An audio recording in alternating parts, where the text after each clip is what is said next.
Hello everyone, it's Devesh and welcome back to our channel explain. So guys, आज से हम start करने जा रहे हैं एक न्यू सब्जेक्ट की सीरीज को। जो आज हमारा सब्जेक्ट स्टार्ट करने जा रहे हैं हम, उसका नाम है पॉलिटिकल साइंस। पॉलिटिकल साइंस में बीए प्रोग्राम के और बीकॉम प्रोग्राम के जितने भी स्टूडेंट्स हैं उनके लिए सीरीज बहुत ही ज़्यादा एप्लीकेबल होने वाली है। आज की जो सीरीज़ है उसके चैप्टर्स बताने से पहले आपको बुक का नाम जान लेना है। पहले तो हम बुक का नाम पढ़ लेते हैं। ये सामने आपके बुक का नाम लिखा हुआ है, संवैधानिक मूल्य और मौलिक अधिकार, ये मौलिक कर्तव्य है। ठीक है, इंग्लिश में ये जो बुक है, अगर आपके पास बीकॉम में हो, आप बीकॉम ऑनर्स थर्ड सेमेस्टर में हो, या फिर बीकॉम प्रोग्राम में हो, या फिर आप बीए प्रोग्राम पॉलिटिकल साइंस या बीए पॉलिटिकल साइंस ऑनर्स में हो, तो आपके लिए बहुत ही ज़्यादा एप्लीकेबल सीरीज होने वाली है। Third semester, first semester, second semester के लिए मच अवेटेड सीरीज है। वैल्यू एडिशनल कोर्स जो है आपके पास, वैल्यू एडिशनल कोर्स वाले बच्चों के पास SOL, DU, regular, NC web में जो भी बच्चे पढ़ रहे हैं उनके पास एक सब्जेक्ट है जिसका नाम है कॉन्स्टिट्यूशनल, पॉलिटिकल साइंस का सब्जेक्ट है constitutional fundamental duties and values करके। ठीक है, तो पॉलिटिकल साइंस की जिसके पास ये बुक है उसके लिए सीरीज बनाई जा रही है। इसके अंदर टोटल 3 यूनिट्स हैं। हम तीनों यूनिट्स को कवर करने वाले हैं। आपके लेक्चर्स जो हैं वो एक एक डेढ़ घंटे के होंगे। लेक्चर्स 3 ही आएंगे सिर्फ, और 3 लेक्चर्स में 3 यूनिट कवर करा दूंगा और पूरा सिलेबस कवर करा दूंगा। ठीक है, और जिन स्टूडेंट्स को नोट्स वगैरह बाय करने हैं तो भाई फंडामेंटल के हिंदी में और इंग्लिश में ये जो कॉन्स्टिट्यूशनल पॉलिटिकल साइंस की बुक की सीरीज बन रही है, इसके नोट्स अवेलेबल हैं हिंदी और इंग्लिश दोनों मीडियम में नोट्स अवेलेबल हैं। ये नोट्स है जिसको मैं आपको शो कर रहा हूँ। तो इसी तरह के आपके नोट्स मिलेंगे। आप मेरे को पर्सनली व्हाट्सएप पे मैसेज कर सकते हो नोट्स बाय करने के लिए। ये मेरा कॉन्टैक्ट नंबर है, आपको ऊपर दिख रहा होगा, यहाँ पे मैंने रेड कलर का मार्क कर दिया है।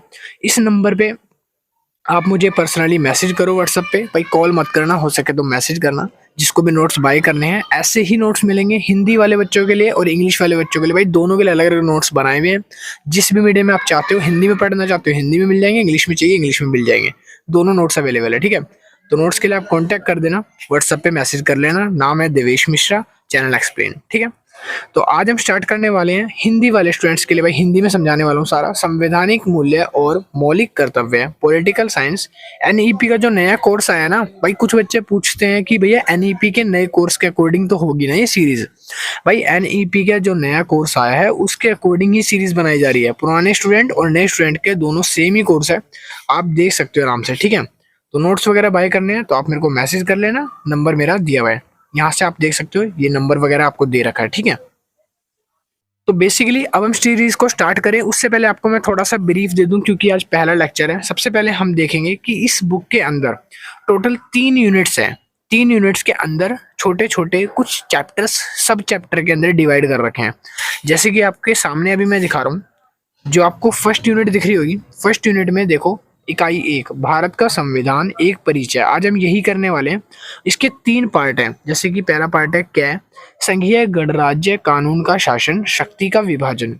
6 पार्ट दे रखा है, संप्रभुता, समाजवाद और लोकतंत्र। और तीसरा दे रखा है धर्मनिरपेक्षता और सर्वधर्म संभाव। आज हम ये पूरी फर्स्ट यूनिट पूरी की पूरी कवर करने वाले हैं लास्ट तक। ठीक है, एक लेक्चर में पूरा कवर करा दूंगा। नोट्स वगैरह बाय करने तो मैसेज कर देना व्हाट्सएप के लिए। अब जो सेकंड यूनिट है, सेकंड यूनिट आप देख सकते हो, मैं इसका कलर चेंज कर देता हूँ। हमारी जो सेकंड यूनिट है वो मैंने हाईलाइट कर दी स्काई ब्लू से। सेकंड यूनिट के अंदर टोटल 4 सब पार्ट्स मिलेंगे इसके। तो हम पूरी सेकंड यूनिट नेक्स्ट लेक्चर में कवर करेंगे, और सारी वीडियोस के सारे लेक्चर्स के लिंक मैंने डिस्क्रिप्शन में डाल रखे हैं। तो डिस्क्रिप्शन से आप 3 लेक्चर्स को इकट्ठे देख सकते हो। डिस्क्रिप्शन में सारे लेक्चर्स के लिंक वगैरह डाल दूंगा। फिर आएगी थर्ड यूनिट, हमारा जो थर्ड पार्ट है भाई, थर्ड पार्ट जो है वो मौलिक अधिकार है, देख सकते हो ये रहा, या मौलिक कर्तव्य बोल सकते हो। तो ये है आपकी टोटल 3 यूनिट इस बुक की। और आज हम रीड करने वाले हैं इसका first lecture, means first unit को हम पूरा खत्म करने वाले हैं आज।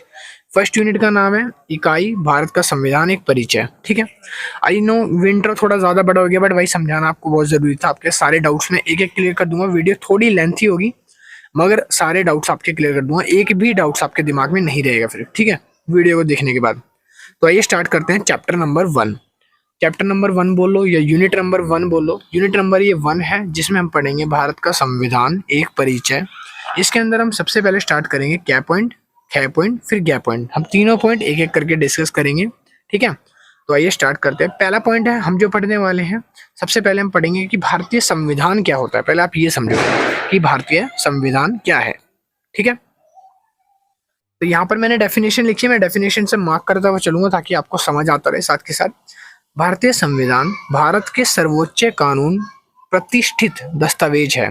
भारत का जो संविधान है ये एक प्रतिष्ठित मतलब कि एक माननीय दस्तावेज है जो एक एक नागरिक के लिए सेम बनाया गया है। हर एक नागरिक के लिए भारत के वो बिल्कुल सेम है। ठीक है, और साथ ही साथ जिसे 26 नवंबर 1949 को संविधान द्वारा, यहाँ पे लिखा है संविधान सभा द्वारा स्वीकारित किया गया है।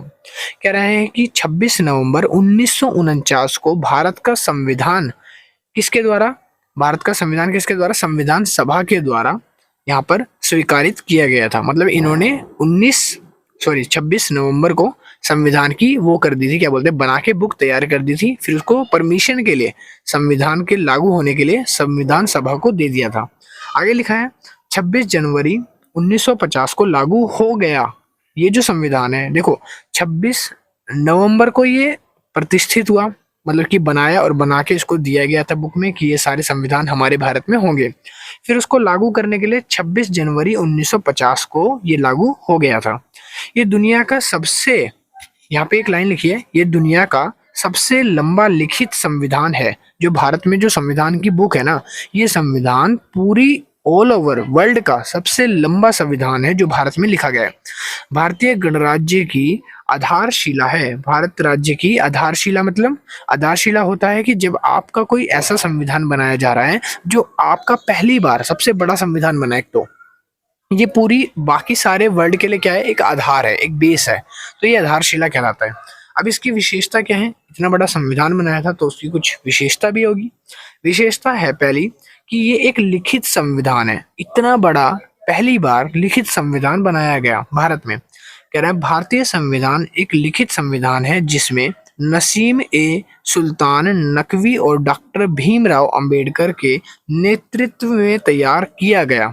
ये जो संविधान है किसके नेतृत्व में तैयार किया गया था, डॉक्टर भीमराव अंबेडकर और नसीम ए सुल्तान नकवी, इन दोनों के नेतृत्व में ये संविधान को पूरा लिखा गया था। ठीक है, अगली लाइन लिखिए, सर्वोच्चता क्या होती है।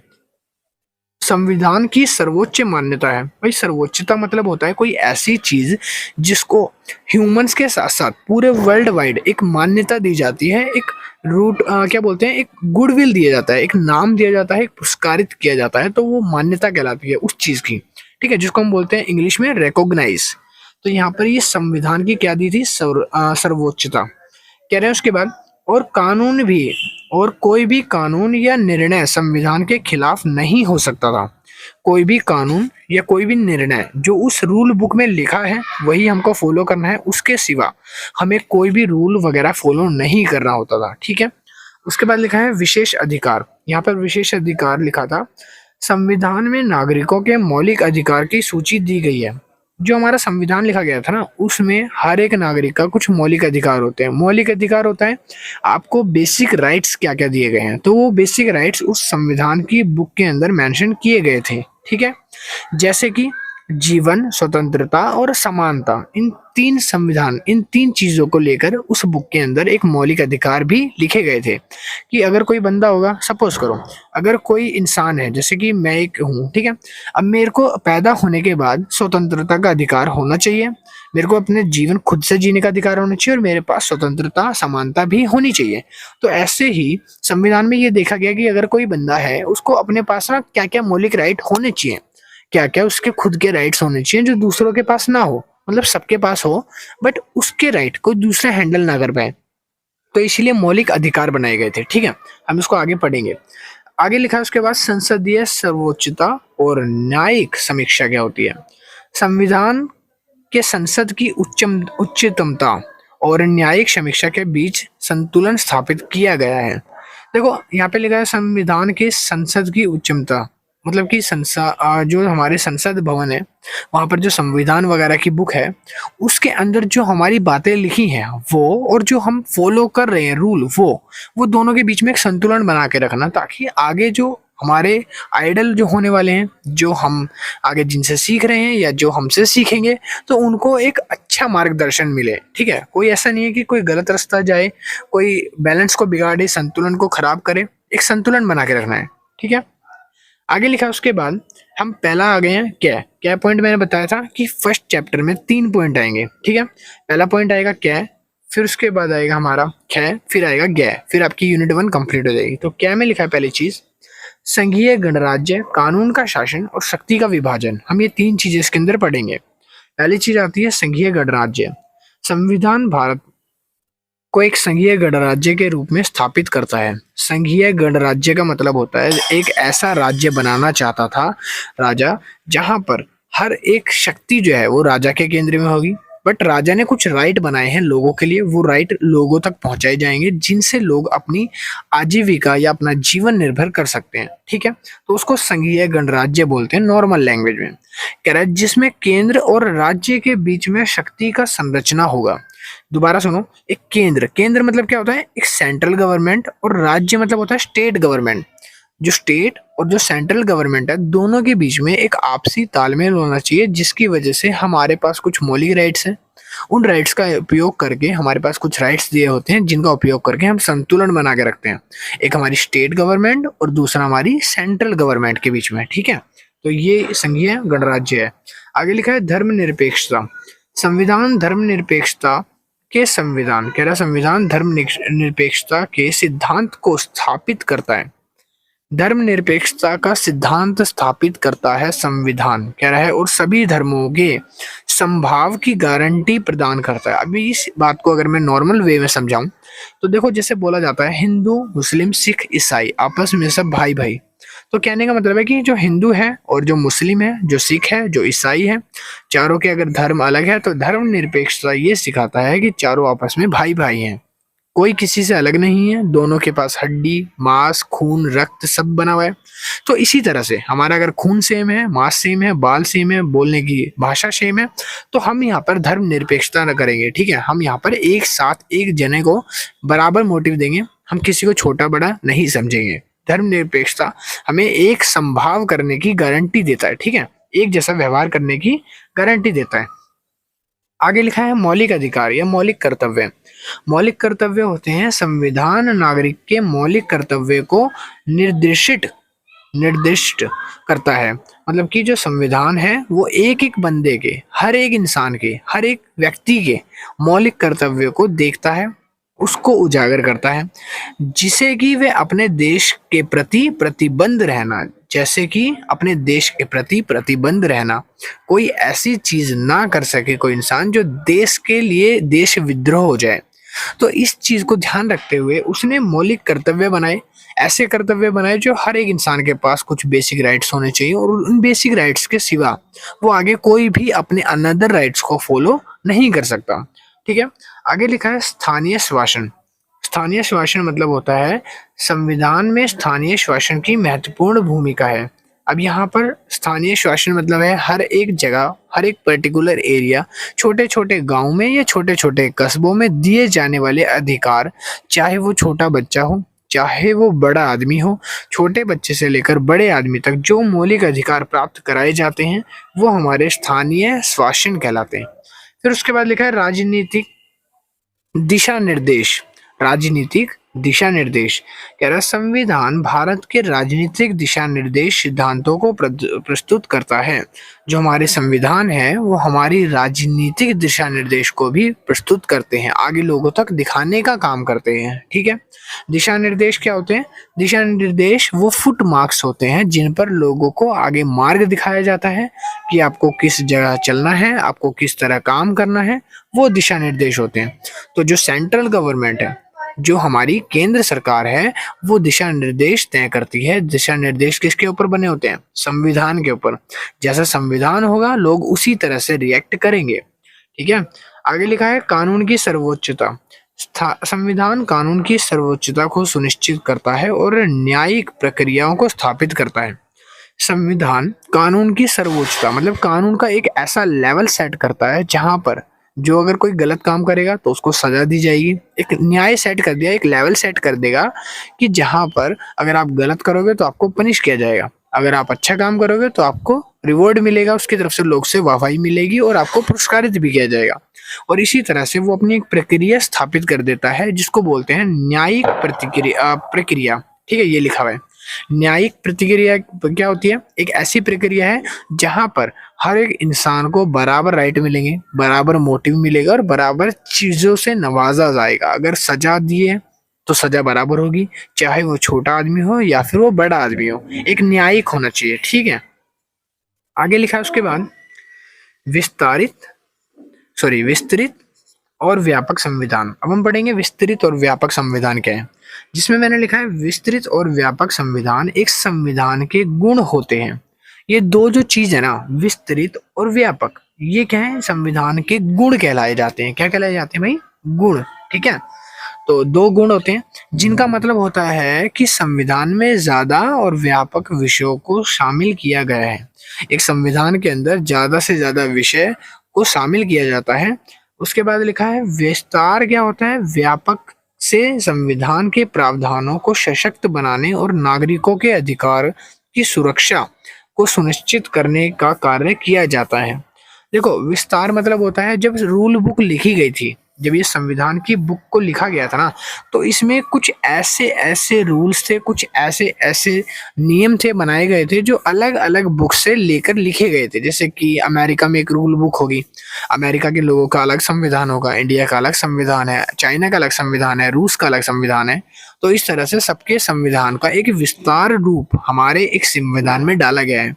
जब भी तो हमारा संविधान लिखित संविधान कहलाता है और सबसे बड़ा संविधान कहलाता है, क्योंकि हमारे संविधान में अलग अलग 36 देशों के जो मेन चीज थी ना, जो इम्पोर्टेंट, जो अच्छी चीज थी उनके संविधानों में, वो भी इसमें मेंशन करी गई है, ठीक है। और बाकी आपको पता है, ये जो है दो चीज है, विस्तृत और व्यापक, ये क्या है? ये संविधान के गुण कहलाते हैं। आगे लिखा है भारतीय संविधान विस्तृत और व्यापक है इसमें क्योंकि इसमें राज्यों के सभी पहलुओं को व्यापक रूप से कवर करने वाले अनेक प्रावधान है। कहने का मतलब क्या है कि इनमें ना राज्यों के पहलुओं से लेकर बहुत सारे नियम बनाए गए हैं। जैसे कि अगर मान लो किसी ने किसी को मार दिया, ठीक है, किसी ने किसी की हत्या कर दी, मार दिया, तो उसके लिए क्या संविधान है? क्या उसको सजा मिलेगी या नहीं मिलेगी? तो वो हमें संविधान बुक में डालना पड़ेगा। अगर किसी ने किसी के घर में जाके लूटपाट कर दी, तो उसके लिए क्या संविधान होगा, उसके लिए क्या पनिशमेंट होगी, तो वो आपको देखना पड़ेगा। तो ये सारी जो चीजें हैं, ये क्या है? एक विस्तृत और व्यापक रूप से प्रावधान है जो अलग अलग राज्यों को पहलू के हिसाब से देखते हुए बुक में बनाए गए। जैसे कि नागरिकों की मौलिक अधिकार। अब कुछ नागरिकों का ना अलग से मौलिक अधिकार है। अलग से कहा, कहने का मतलब है कि अलग से नहीं है, मतलब 6 मौलिक अधिकार है बेसिकली, जो हमको सबको दिए गए हैं, जो इनको बोलते हैं हम ह्यूमन राइट्स। संविधान बुक में मौलिक अधिकारों का जिक्र भी किया गया है, हम आगे भी पढ़ेंगे।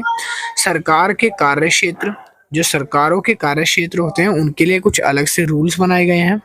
राज्यों के संघीय संरचना और आदि, जितने भी राज्य हैं उनके हिसाब से संरचना करी गई है, उनके संविधान अलग हैं।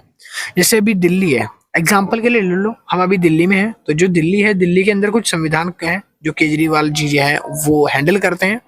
और दिल्ली में अगर मान लो प्रदूषण थोड़ा ज्यादा बढ़ गया, उस टाइम पे केजरीवाल क्या करेंगे? वो बोलेंगे कि भाई थोड़े दिन प्रदूषण ज्यादा है तो दिल्ली में स्कूल कॉलेजेस बंद कर दिए जाएं। ये रूल किसने बनाया? ये सिर्फ दिल्ली के लिए रूल है। कुछ ऐसे रूल जो सिर्फ कुछ स्टेट में लागू होते हैं, तो वो जो रूल है वो दिल्ली के या अलग अलग स्टेट के हो गए, तो वो क्या कहलाते हैं? वो राज्यों के संघीय संरचना कहलाते हैं, ठीक है। आगे पढ़ेंगे हम नीचे। उसके बाद संविधान की सर्वोच्चता। जो संविधान है उसकी सर्वोच्चता क्या है?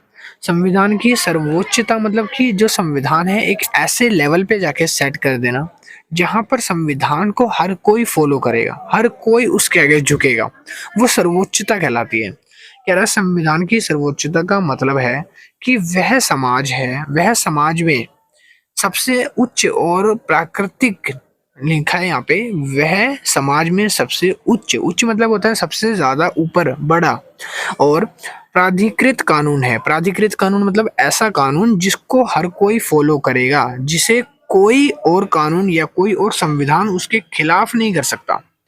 समझ गए? तो सर्वोच्चता मतलब होता है एक ऐसा संविधान मैंने बना दिया। जैसे मैं अभी एग्जांपल के लिए बताऊं कि मैंने बोल दिया कि अभी एक लाइन है, ये लाइन है, ठीक है, इस लाइन को जो छुएगा उसको मैं फांसी दे दूंगा।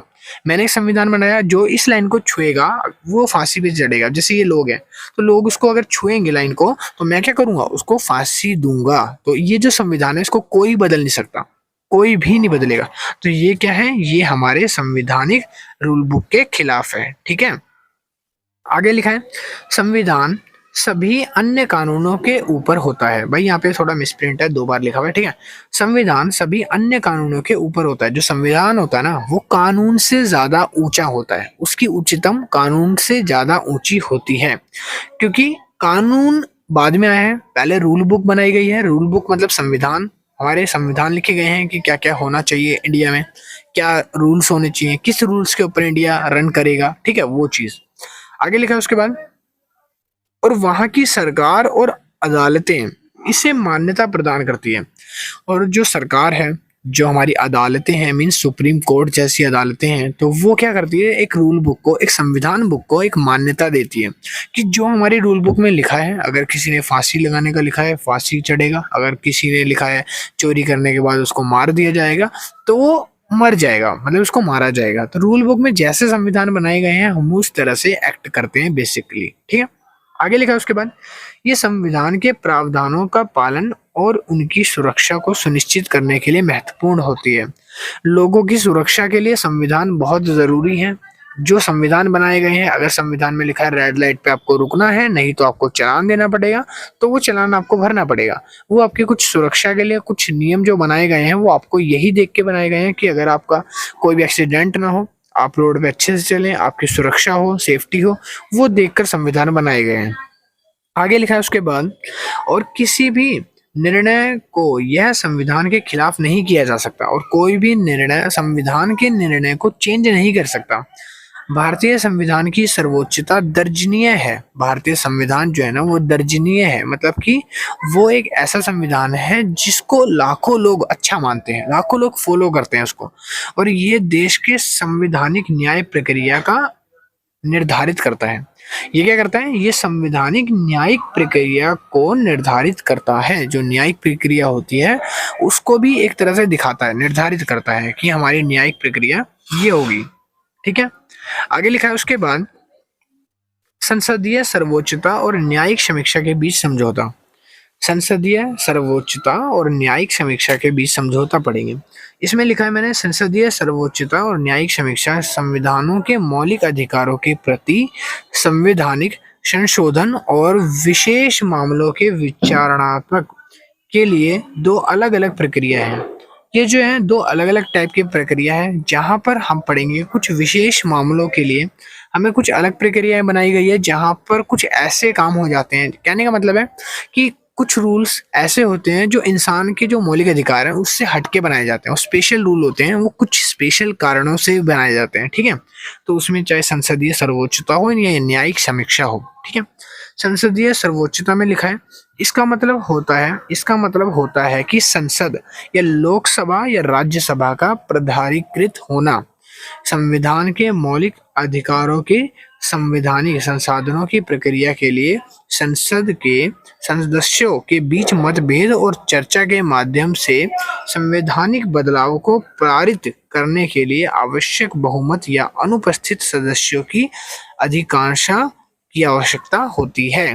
कह रहा है कि अगर मान लो आपके पास लोकसभा का टिकट है या राज्यसभा का टिकट है, तो लोकसभा और राज्यसभा में जो लोग बैठते हैं उनमें अगर कोई निर्णय लिया जाता है तो निर्णय के लिए बहुमत की जरूरत होती है, और बहुमत जो है वो अधिकांश पर निर्भर करती है।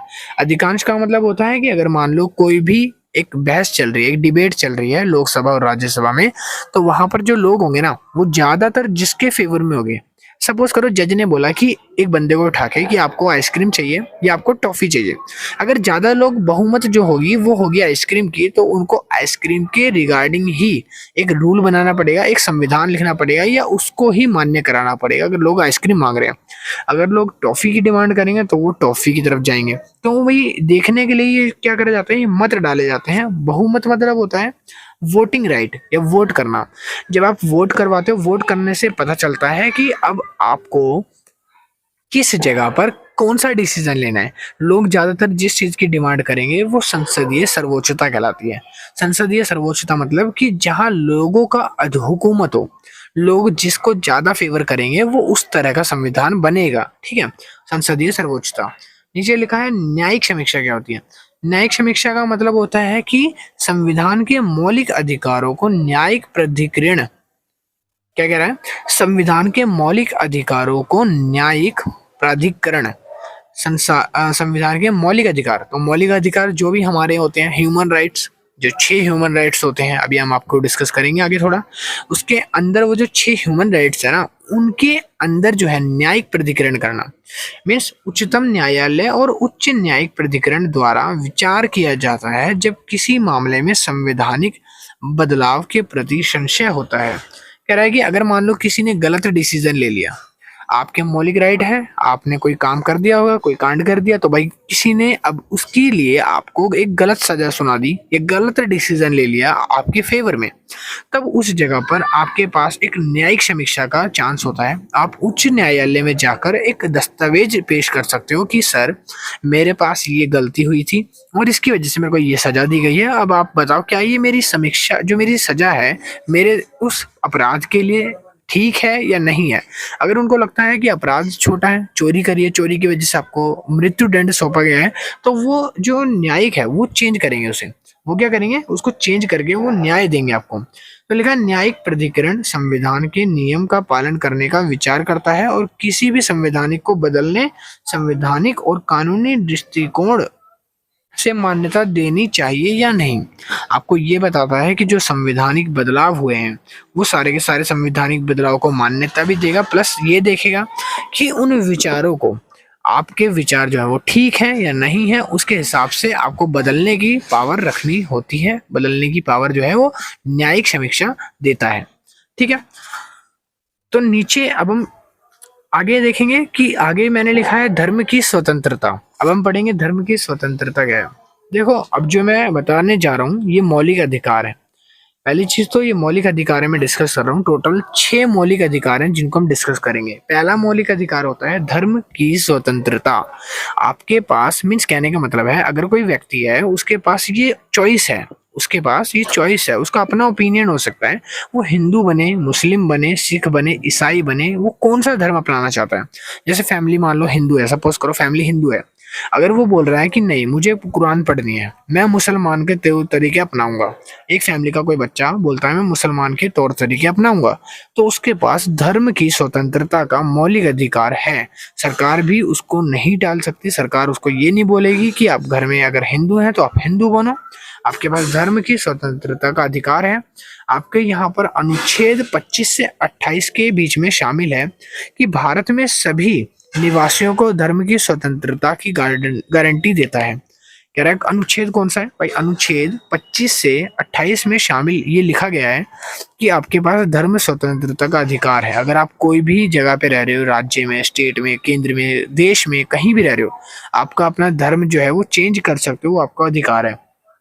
इस आज़ादी का लक्ष्य भारत में धर्मनिरपेक्षता सिद्धांत की रक्षा करना है।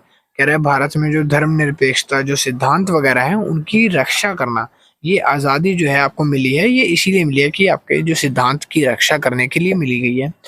संविधान के अनुसार, अब संविधान क्या बोलता है उसके बाद, राज्य द्वारा सभी धर्मों को बराबर मान्य दिया जाता है। देखो यहाँ पे लिखा है राज्य द्वारा सभी धर्मों को समान रूप से मान्य दिया जाता है, महत्व दिया जाता है। यहाँ पर ना कोई भी राज्य हो, चाहे वो राज्य दिल्ली हो या यूपी हो या कोई भी राज्य हो, मतलब कि जितने भी राज्य हैं देश के अंदर, उन सब में अलग अलग धर्म वास करते हैं। हर एक धर्म की अलग पहचान होती है और आप कोई सा भी धर्म अपना सकते हो, ये स्वतंत्रता आपको दी गई है। अनुच्छेद कौन सा है, 25 से 28 अनुच्छेद है, इसके अंदर आपको हर धर्म को अपनाने की स्वतंत्रता है। किसी भी धर्म को दूसरे धर्म से अधिक प्राथमिकता नहीं दी जाती है। मतलब कि जो भी धर्म है उसमें क्या होता है, अगर मान लो जैसे मैं हिंदू हूँ तो मैं क्या बोलूंगा कि जो मुसलमान धर्म है वो हमसे थोड़ा नीचा है। जो मुसलमान है वो बोलेंगे कि वो हिंदू धर्म जो है वो हमसे नीचा है। सिख बोलेंगे कि दोनों धर्म हमसे नीचे। तो हर धर्म में यही सिखाया जाता है कि जितने भी धर्म है वो एक दूसरे को प्राथमिकता नहीं देते। उसके बाद लिखा है नागरिकों को अपनी पसंद के किसी भी धर्म को पढ़ने का, अभ्यास करने तथा फैलाने की अनुमति है। जो देखा जाता है ना कि जैसे टीवी वगैरह में आपने बहुत बार सुना होगा कि वो लोग धर्म चेंज करा रहे हैं लोगों के, तो वो फैलान रहे, जो अपना धर्म फैला रहे हैं, जैसे हिंदुत्व फैला रहे हैं, या मुसलमान लोग अपने लोगों को पकड़ के, हिंदू लोगों को पकड़ के मुसलमान बना रहे हैं। तो यहाँ पर वो संविधान में लिखा गया है कि वो फैलाने की अनुमति उनको वहीं से दी जाती है, संविधान में ऐसा हैगा, तो इसीलिए वो ऐसा करते हैं। आगे लिखा है, सार्वजनिक व्यवस्था, नैतिक और स्वास्थ्य की खातिर कुछ प्रथाओं जैसे कि कृपाण पहनना और सिख धर्म की जुड़ी हुई है। अब आपको मैं यहाँ पे एक चीज सिखाता हूँ। देखो यहाँ पर लिखा है कि कुछ धर्मों में ना कुछ ऐसी प्रथाएं हैं जो हमेशा जुड़ी हुई आ रही हैं, जैसे कि कृपाण पहनना। कृपाण मतलब हो सकता है एक तरह से पगड़ी, जो पगड़ी पहनते हैं ना, आपने देखा होगा सिख धर्म से जुड़ी हुई है। अगर सिख धर्म आपने अपनाया है तो आपको वो पगड़ी डालनी ही पड़ेगी। आप ये नहीं कह सकते कि बिना पगड़ी डाले आप सिख धर्म से हो। तो आपको अगर सिख धर्म अपनाना है तो वो आपको फॉलो करना पड़ेगा। उस धर्म में पर्टिकुलर जो चीजें होती हैं, आपको वो धर्म अपनाना है तो वो फॉलो करो। उसके बाद लिखा है साथ ही साथ में को जुड़ी हुई है, को प्रतिबंधित किया गया है। ये प्रतिबंध किया गया है कि अगर आप जो धर्म अपनाते हो उस धर्म से रिलेटेड चीजों को आपको स्वीकार करना होगा। ठीक है, नीचे लिखा है उसके बाद, हमारा जो दूसरा मौलिक अधिकार है उसका नाम है शोषण के विरुद्ध अधिकार। दूसरा मौलिक अधिकार कौन सा है? शोषण के विरुद्ध अधिकार। अगर कोई शोषण होता है, शोषण मीन्स होता है कि अगर मान लो आप रास्ते में जा रहे हो, कोई आपको छेड़ रहा है, कोई आपको परेशान कर रहा है, किसी भी तरह से XYZ किसी भी तरीके से अगर वो परेशान करता है तो वो शोषण अगर आपका करता है, चाहे वो चिढ़ा रहा हो, चाहे वो मार रहा हो, तो उसके प्रति आपको क्या अधिकार मिल गए हैं? शोषण के विरुद्ध अधिकार के तहत बाल श्रम की अनुमति नहीं है। बाल श्रम क्या होता है? जो लोग ऐसे हैं जो 14 साल के बच्चे से काम कराते हैं, या 14 साल से कम जो उम्र के बच्चे होते हैं उनसे काम कराने की अनुमति नहीं देता। ये शोषण में आता है। ये किस में आता है? अगर आप 14 साल से कम उम्र के हो, या आप 14 साल से कम उम्र के बच्चों से काम करा रहे हो, तो ये शोषण के विरुद्ध अधिकार में आएगा। अनुच्छेद नंबर 23 से 24 के अंदर ये बताया गया है कि निर्धारित शोषण से मुक्त होने का अधिकार दो अधिकारों की मांग करता है। मानव और भिखारी की तस्करी से बचना। किसका? मानव और भिखारियों की तस्करी से बचना। भाई ये जो अधिकार है, ये दो अधिकारों की मांग करता है कि पहली चीज तो आपको अगर मान लो बाल श्रम नहीं करना, तो आप पहली चीज तो कि मानव तस्करी जो होती है वो बचना, और दूसरा भिखारी वगैरह जो होते हैं उनकी तस्करियां होती है तो उनसे आपको बचना पड़ेगा। ठीक है, उसके बाद लिखा है यहाँ पे, यह कारखाने तथा खदानों में जैसे खतरनाक नौकरियां में 14 वर्ष के कम आयु के जो बच्चे होते हैं उनको यहाँ पर रोजगार समाप्त का निर्देश देता है। जो काफी सारे छोटे बच्चे होते हैं जो खदान वगैरह में काम करते हैं, कोयले की खदान हो गया, सोने की खदान हो गया, हीरो की खदान हो गया, तो ऐसी खदानों में जो 14 साल से कम उम्र के बच्चों को रखा जाता है ना, तो इनको वहां से हटाना होगा। उनकी जो नौकरियां वहां से हटानी होंगी ताकि वो स्कूल जा सके, पढ़ सके, और छोटे बच्चों को बाल मजदूरी कराना एक तरह से बेकार है, ये शोषण किया जा रहा है उनका। ठीक है, और ये अधिकार उसको मना करता है। बाल श्रम को संविधान की भावना और प्रावधानों की भयावह उल्लंघन के रूप में देखा जाता है, और इस चीज को कहा गया है कि भयावह उल्लंघन। आप ये वर्ड पढ़ोगे, भयावह उल्लंघन मतलब होता है कि कोई एक ऐसा बुरा काम करा जा रहा है, बुरे काम के नजरिए से उसको देखा जाता है। ठीक है, आगे लिखा है, भिखारी अतीत में जमींदारों द्वारा बाल श्रम का एक तरीका था। पिछले जो हमारे अतीत को उठा के देखा जाए तो हमारे भूतकाल में ये बताया गया है कि अगर मान लो आपने किसी किसान, आप कोई किसान हो और आपने किसी बड़े जमींदार से अपने ट्रैक्टर के लिए या अपने खेती के लिए लोन लिया था, अब लोन नहीं चुका पाए तो उस जगह पे आपको उसके वहां काम करना पड़ता था, जिसकी वजह से आपका पूरा पैसा वो माफ कर देता था। तो ये क्या है? एक तरह से बाल श्रम का तरीका था, जहां पर से ये बाल श्रम बढ़ावा मिला, और उसी जगह से बाल श्रम धीरे धीरे लोगों ने उनके बच्चों को काम कराना स्टार्ट कर दिया। बाल श्रम एक दंडनीय अपराध है जहां पर वेश्यावृत्ति या दास व्यापार की सुविधाजनक बनाने के लिए मानव तस्करी भी कानून प्रतिबंध होता है। अगर आप किसी से काम करा रहे हो तो उसके लिए आपको क्या हो जाएगा? आपको जेल भी हो सकती है। आप उसे दास बना रहे हो, अपना काम करा रहे हो, नौकर कर रहे हो, गुलाम बना रहे हो, तो ये मानव तस्करी के अंदर ही आता है, एक तरह से शोषण के विरुद्ध अधिकार। ठीक है, उसके बाद लिखा है, आवंटित रोजगार तथा सार्वजनिक उपयोग के लिए सेवाएं और मामले कुछ अपवाद बनाए गए हैं। कह रहा है इनके लिए कुछ सेवाएं और कुछ मामले बनाए गए हैं, कुछ अपवाद बनाए गए हैं जिन्हें इंसान फॉलो कर सकता है। ये कानून अनिवार्य है, सैन्य भर्ती के शामिल करता है। ये कानून जो है सैन्य भर्ती शामिल करता है। ठीक है, तो ये था हमारा दूसरा। तीसरा अधिकार है हमारा शिक्षा और संस्कृति का अधिकार। ये हमारा तीसरा मौलिक अधिकार है जो हमारे इंडिया के संविधान में, जो हमारी रूल बुक है उसके अंदर तीसरा संविधान है, शिक्षा और संस्कृति का अधिकार। क्योंकि भारत में विविध धर्म, परंपराएं और भाषाएं हैं। आपको पता होगा भारत में बहुत अलग अलग तरह की भाषाएं वगैरह बोली जाती हैं। तो कह रहा है इसीलिए संविधान में अल्पसंख्यकों की अधिकारों की सुनिश्चित करने के लिए विशेष रूप से अनुच्छेद 29-30 में विशिष्ट उपाय शामिल हैं। यहाँ पर अल्पसंख्यकों की बात करी गई है। ऐसे लोग जिनकी प्रजाति खत्म होने की कगार पे है, अल्पसंख्यक है, कम है बहुत ज्यादा, उनके अधिकारों को सुनिश्चित करा गया है शिक्षा और संस्कृति के अधिकार में। अनुच्छेद नंबर 29 से 30 के अंदर ये बताया गया है कि कोई भी समूह जिसने अपनी भाषा या अपनी लिपि, कह रहा है कोई भी समूह जिसकी अपनी भाषा या लिपि है, वह उसकी रक्षा तथा विकास के हक करने का हकदार है। जैसे कि अगर मान लो मैं हिंदी बोल रहा हूँ तो मेरी भाषा हिंदी है, तो मैं उस भाषा का हकदार हूँ और वो भाषा का रक्षा करने का मैं हकदार रहूंगा। किसी नागरिक को राज्य या राजा सहायता प्राप्त संस्थानों में प्रवेश से वंचित करने का कोई कारण नहीं है। कह रहा है कि अगर मान लो जैसे मैं दिल्ली में रहता हूँ, यहाँ पर सारे हिंदी बोलते हैं, तो ऐसा नहीं है कि यहाँ पे कोई आएगा या केजरीवाल सीएम कोई भी होगा जो मुझे बोलेगा कि आप हिंदी क्यों बोल रहे हो, आपको यहाँ से देश से निकाला जा रहा है, आपको इस राज्य से निकाला जा रहा है, बाहर करा जा रहा है, बहिष्कृत करा जा रहा है क्योंकि आप हिंदी बोलते हो। तो ऐसा कभी भी किसी को किसी भाषा या संस्कृति की वजह से निकाला नहीं जा सकता। ये अधिकार है।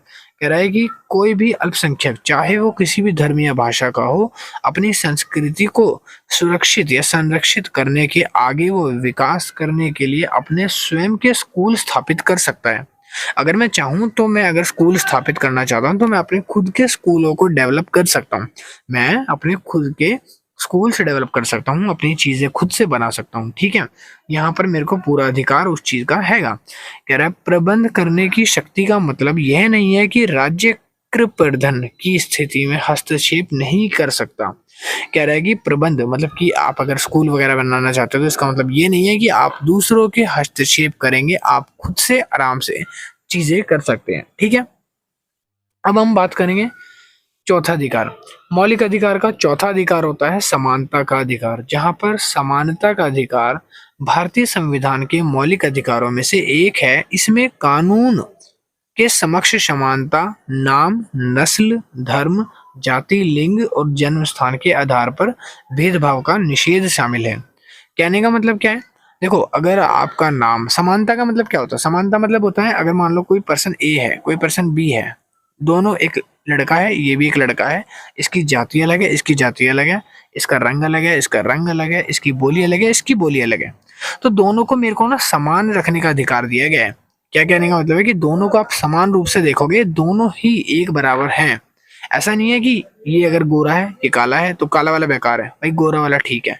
नहीं, आप उसके नाम से, आप उसके नस्ल से, आप उसके धर्म से, आप उसकी जाति, लिंग और जन्म स्थान के आधार पर भेदभाव नहीं कर सकते।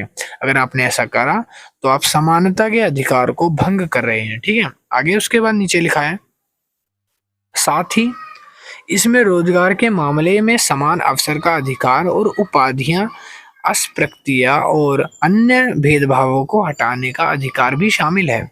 सरल शब्दों में हम इसे समान अवसर पाने का अधिकार घोषित कर सकते हैं। हम इसे क्या कह सकते हैं? हम इसे कह सकते हैं कि यह समान अधिकार होता है जो समानता का अधिकार है।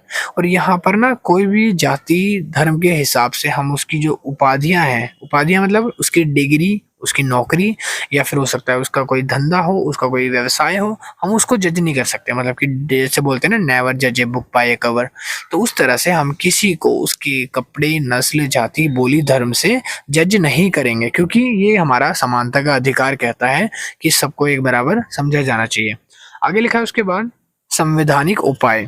संवैधानिक उपाय इसका मौलिक अधिकार का 5th अधिकार है, 5वां अधिकार है, जिसमें हम पढ़ेंगे कि संवैधानिक उपाय का अधिकार नागरिकों को किसी मौलिक अधिकारों से वंचित होने पर प्रासंगिक अदालतों में अपील करने की समक्ष बनाता है। उदाहरण के लिए कारावास के मामले में देखो, यहाँ पर कहने का है कि मौलिक अधिकार है और जहाँ पर कुछ ऐसे अधिकार हैं जिनको वंचित रखा गया है, ऐसे अधिकारों से हमें वंचित रखा गया है जो हमारे बेसिकली नीड होती है।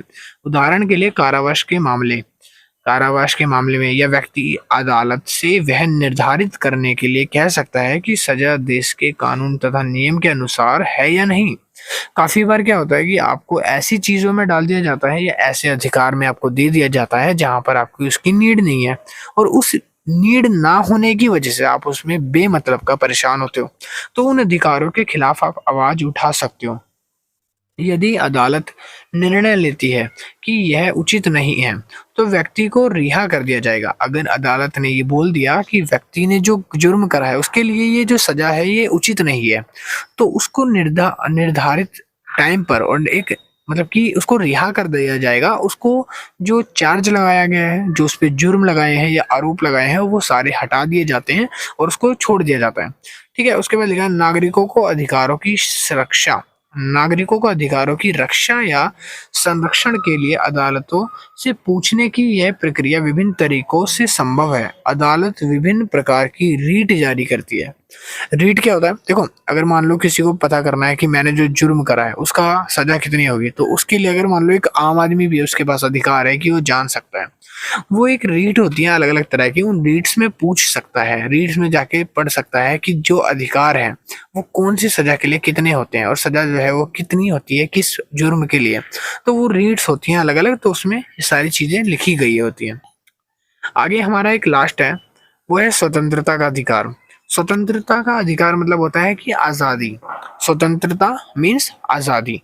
कह रहा है कि अभिव्यक्ति को स्वतंत्रता भारतीय संविधान द्वारा गारंटी कृत मौलिक अधिकारों में से एक है। कोई भी आपको बंद करके नहीं रख सकता। अगर कोई भी आपका चाहे पेरेंट्स हो या फिर आपके टीचर हो या फिर आपका कोई भी बाहर पड़ोसी हो या फिर कोई नेबर हो, तो अगर वो चाहता है कि आपको बंद करके कैद करके रखे, एक घर में बांध के रखे, तो वो ऐसा नहीं कर सकता। हर किसी के पास उसकी स्वतंत्रता के अधिकार हैं। इन अधिकारों के व्यापक प्रकृति के कारण ही लोकतंत्र प्रक्रिया इतनी उद्देश्यपूर्ण है। आज जो हमारी उद्देश्यपूर्ण प्रक्रिया बनी है ना, जो संविधान बनाया गया है, वो इतना अच्छा कैसे है? वो इसी वजह से क्योंकि ये जो बेसिक मौलिक अधिकार दिए गए हैं एक आदमी को या जो एक इंसान है उसको दिए गए हैं, तो वो अधिकारों के ऊपर बैठा हुआ है। इसलिए कह रहा है स्वतंत्रता का अधिकार अभिव्यक्ति के बोलने की स्वतंत्रता देता है। अगर मान लो आप कुछ भी बोलना चाहते हो, आपको किसी को कुछ बोलना है, गुस्सा करना है, कुछ उल्टा बोला है, उसको मारना है, तो जो आपके मन में आए ना आप वो बोल सकते हो। आपके पास बोलने का पूरा राइट है। आंदोलन हो सकता है, आंदोलन कर सकते हो। संघ या सभा या सहकारी समितियों के द्वारा आंदोलन की स्वतंत्रता भी है। जो देखते हो ना आप जगह जगह पर आंदोलन कर देते हैं। अगर मान लो आपकी सैलरी रुक गई तो स्टाफ आंदोलन कर देता है। ऐसे ही टीचर्स को अगर सैलरी नहीं मिली तो टीचर्स स्कूल में आंदोलन कर देते हैं। तो भाई आंदोलन का अधिकार उनको दिया गया है, तो इसलिए वो कर रहे हैं। किसी भी पेशे में शामिल होने की स्वतंत्रता या किसी भी मामले में हिरासत और गिरफ्तारी के खिलाफ सुरक्षा का अधिकार है। कोई भी अगर मामला है उसमें अगर आपको ऐसे ही गिरफ्तार किया जाता है तो आपको स्वतंत्रता का पूरा अधिकार है कि उसके लिए आप बोल सकते हो। ठीक है, आगे लिखा है कुछ प्रमुख राजनीतिक के निर्देश सिद्धांत निम्नलिखित होते हैं। हमने ना सारे 6 के 6 मौलिक अधिकार जो है वो पूरे डिस्कस कर लिए हैं। अब हम पढ़ेंगे कुछ प्रमुख राजनीति के निर्देश सिद्धांत निम्नलिखित होते हैं। राजनीति के निर्देश सिद्धांत पढ़ने वाले हैं। ठीक है, तो पहला होता है नेशनलिज्म मतलब राष्ट्रवाद। राष्ट्रवाद क्या होता है? इस सिद्धांत के अनुसार राष्ट्र या देश की आत्मा और स्वाभिमान को महत्वपूर्ण माना जाता है। मतलब कि जो देश है, देश की आत्मा कहने का मतलब है कि जो देश के अंदर जो संविधान है, जो नियम है, जो कानून है, उनको एक बड़े लेवल पे, सर्वोच्चतम लेवल पर देखा जाता है और ये देश के सर्वोत्तम हित के लिए प्रावधानता देता है। और ये जो राष्ट्रवाद बनता है ना, कैसे बनता है? अगर आपने मान लो एक बढ़िया सा प्रावधान बनाया, एक बढ़िया सा रूल रेगुलेशन पॉलिसीज बनाई है, तो उसको देखते हुए हमारा एक नेशनलिज्म बिल्ड होता है। ठीक है, दूसरा आता है लोकतंत्र। लोकतंत्र क्या है? यह सिद्धांत द्वारा दर्शाया जाता है कि सत्ता और शासन के हाथों में होना चाहिए। मतलब कि जो सत्ता है और शासन है जनता के हाथों में होना चाहिए। जैसे जनता है, पब्लिक है, अब पब्लिक जो है वो क्या करेगी? पब्लिक यहाँ पर अब उनके पास पावर नहीं है। जब पब्लिक के पास पावर नहीं होगी तो वो उसके पावर के लिए लड़ेगी। उसके आगे लिखा है और लोगों की स्वतंत्रता आजाद का समर्थन किया जाता है। डेमोक्रेसी है आपके पास, लोकतंत्र है, तो यहाँ पर आप कैद में बंदिश में नहीं होगे। आपके पास पावर है, आप लोकतंत्र में हो, आपके पास डेमोक्रेसी का सिद्धांत है, आपके पास वैसे भी ह्यूमन राइट्स है जिसमें स्वतंत्रता का अधिकार भी दिया गया है। तो वो सारी चीजें हैं। उसके बाद लिखा है सामाजिक न्याय मतलब सोशल जस्टिस। इस सिद्धांत के तहत समाज में समानता और न्याय की प्रधानता होती है। कह रहा है कि समाज के अंदर समानता होती है, मतलब कि जो समाज है वो एक दूसरे को एक बराबर लेवल पे देखता है। कोई छोटा बड़ा नहीं है, कोई रंग भेद नहीं है, कोई कुछ नहीं ऐसा। साथ ही साथ न्याय प्रिय होता है, लोगों के साथ एक जैसा इक्वल बर्ताव करना, और असमानता और अधिकारिता बदलाव के खिलाफ लड़ाई की जाती है। और जो लोग ऐसे हैं, जो लोग ये असमानता फैलाते हैं, और जो लोग ऐसे होते हैं जो एक दूसरे को कम ज्यादा समझते हैं, तो उनके जो खिलाफ है, उनके खिलाफ होकर लड़ाई करी जाती है, आवाज उठाई जाती है। आगे लिखा है मौलिक कर्तव्य क्या है। मौलिक कर्तव्य क्या होते हैं भाई? मौलिक कर्तव्य बेसिकली मौलिक अधिकार होते हैं। मौलिक कर्तव्य भारतीय संविधान के चौथे भाग में दिए गए हैं और ये भारतीय नागरिकों के लिए निर्धारित कर्तव्य होते हैं। ये वो कर्तव्य है जो हर एक भारतीय को मिले गए हैं। हर एक इंडियन सिटीजन को, एक एक भारतीय नागरिक को कुछ मौलिक अधिकार जो दिए गए हैं वो मौलिक कर्तव्य कहलाते हैं। आगे लिखा उसके बाद इन कर्तव्यों का पालन नागरिकों के औपचारिक और सामाजिक जीवन में महत्वपूर्ण होता है, जैसे देश की एकता अखंडता का समर्थन करना, अपने माता पिता का सम्मान करना, अपने माता पिता का सम्मान करना हो सकता है, अखंडता का समर्थन करना मतलब कि अगर देश में कोई बोलता है कि हमें हिंदुत्व को तोड़ना पड़ेगा, हमें जो हिंदू लोग हैं उनसे चिड़न है, तो ऐसे लोगों को मतलब मुंह तोड़ जवाब देना, और अपने माता पिता का सम्मान करना, उनका आदर करना, और अपनी भाषा का, अपनी संस्कृति का, अपना पहनावा, अपनी परंपरा, उनका बचाने का आपके पास कर्तव्य है। अपने धर्म जाति के प्रति समर्थन करना, गरीबों की सहायता करना, गरीबों की मदद करना, असहाय लोगों की हेल्प करना, तो ये सारे अधिकार मौलिक कर्तव्य के अंदर आते हैं। उसके बाद लिखा है आगे स्थानीय शासन। स्थानीय शासन ये क्या चीज है? यहाँ पे लिखा है स्थानीय शासन का मतलब है कि निर्धारित स्थानीय शासन संरचनाओं के माध्यम से नागरिकों को अपने क्षेत्रीय और स्थानिक स्तरों पर समस्याओं को समाधान करने और अपने विकास की योजनाएं बनाने का अधिकार होता है। देखो, स्थानीय शासन का मतलब होता है कि जो अपने लोग हैं ना, वो क्या कर सकते हैं, अपनी समस्याओं को लोगों तक ना पहुंचाकर खुद ही उसके छोटे छोटे बेसिकली प्लानिंग कर सकते हैं। जैसे कि अगर मैं बात करूं, एक गली है, गली के अंदर पानी नहीं आ रहा, तो गली के अंदर अगर 10 लोगों के कमरे हैं तो वो 10 लोग खुद गड्ढा खोदकर पानी की व्यवस्था कर सकते हैं, या पैसा मिलाकर एक टेम्पो मंगा सकते हैं, ट्रक मंगा सकते हैं। मतलब कि छोटी मोटी जो समस्याएं है ना, वो आपस में मिलकर सुलझानी होगी, उनकी अपनी योजनाएं होंगी, योजनाएं बनाकर उसको सुलझाना होगा। उसके बाद लिखा है इसका उद्देश्य स्थानीय विकास को सुनिश्चित करना है और नागरिकों को सार्थक सहभागिता प्रदान करना है। इसका मतलब क्या है? इसका मतलब होता है कि पहली चीज तो विकास करना, डेवलपमेंट करना, और साथ ही साथ जो नागरिक हैं, जो वहाँ के लोग हैं, उनको एक सहभागिता देना, लोगों के साथ खड़े रहना, उनके समर्थन देना, तो ये चीजें उसमें है। आगे लिखा है संघीय गणराज्य, फेडरल रिपब्लिक क्या होता है? संघीय गणराज्य, संघीय गणराज्य का मतलब है कि देश का राजनीतिक संरचना संघीय होता है। एक देश की राजनीति संरचना संघीय होती है, मतलब कि मिली जुली होती है, मिलाकर बनाई जाती है, और विभिन्न स्तरों पर सरकारों का संगठन होता है। अलग अलग स्तरों पर सरकारों को चुना जाता है, सरकारों का संगठन होता है, जिसमें संघीय संरचना या संघीय सरकार और राज्य सरकार शामिल होती है। संघीय संरचना में राज्य भी सरकार होती है, और राज्य सरकार के साथ जो आपकी केंद्र सरकार है, संघीय सरकार है, वो भी शामिल होती है। दोनों मिलाकर बनाते हैं एक संघीय गणराज्य। संघीय गणराज्य में देश का शासन संघीय संरचना के अनुसार बांटा जाता है। देश को जो चलाने वाले लोग हैं, देश कैसे चलेगा, देश के क्या रूल्स होंगे, तो वो सारा उसको बांट दिया जाता है। और विभिन्न स्तरों पर सरकार अपने क्षेत्रों में स्वायत्तता और स्वतंत्रता के साथ काम करती है। मतलब कि अगर संघीय गणराज्य होता है तो लोगों के आसपास के जो एरियाज हैं, लोगों के जहाँ रह रहे हैं की जगह दी गई है, तो वहाँ के आसपास जो उनकी हुकूमत चल रही है, जिनको मत दिया जा रहा है, जो जीत रहे हैं, वो लोग उन लोगों के हित में काम करेंगे, लोगों की सहभागिता दिखाएंगे। ठीक है। भारत का एक संघीय गणराज्य है जिसमें संघीय सरकार और 28 राज्य सरकारें होती हैं। देखो यहाँ पर लिखा है भारत एक संघीय गणराज्य है। भारत क्या है, एक ऐसी सरकार का पार्ट है जहाँ पर 28 राज्य की सरकारें होती हैं। 28 के 28, अभी फिलहाल 29 हो गए हैं, तो 29 राज्यों की सरकार एक साथ काम करती है। ये संरचना स्वतंत्रता संग्राम के बाद भारतीय संविधान में स्थापित की गई है। भारतीय संविधान जो बुक है उसके अंदर ये लिखा गया है कि भारत के हित के लिए जो 29 राज्य हैं वो मिलकर काम करेंगे। संघीय गणराज्य की विशेषता यह है कि विभिन्न सरकारों के बीच संघ की संरचना और साझा शक्ति विभाजन होता है। लोग आपस में मिलजुल कर काम करते हैं और लोग जो है बड़े इस चीज को साझा शक्ति के हिसाब से लेते हैं, जिससे देश के विभिन्न क्षेत्रों तथा स्वायत्तों के साथ विकास की समर्थनता की जाती है। लोगों का इससे विकास होता है, लोगों के वहाँ डेवलपमेंट होता है, एरिया सुधार होते हैं, तो ये सारी चीजें उसमें होती हैं। यहाँ पे कानून का शासन, कानून के शासन के अंदर हम पढ़ेंगे रूल ऑफ लॉ।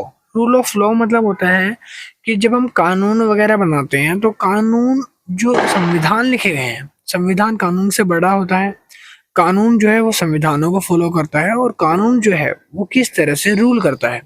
कानून का शासन का मतलब होता है कि किसी समाज में नियमों और कानून का पालन करना।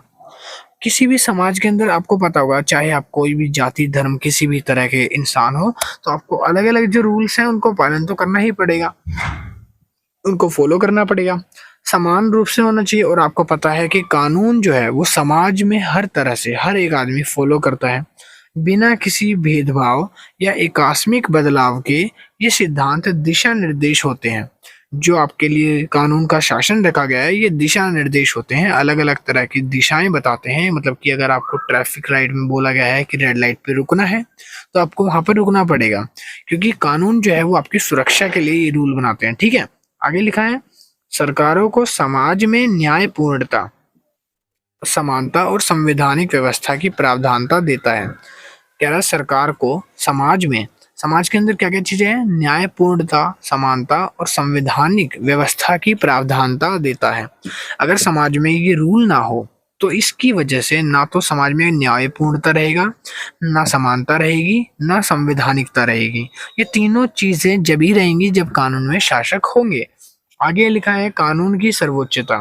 कानून मतलब सुप्रीमेसी ऑफ लॉ।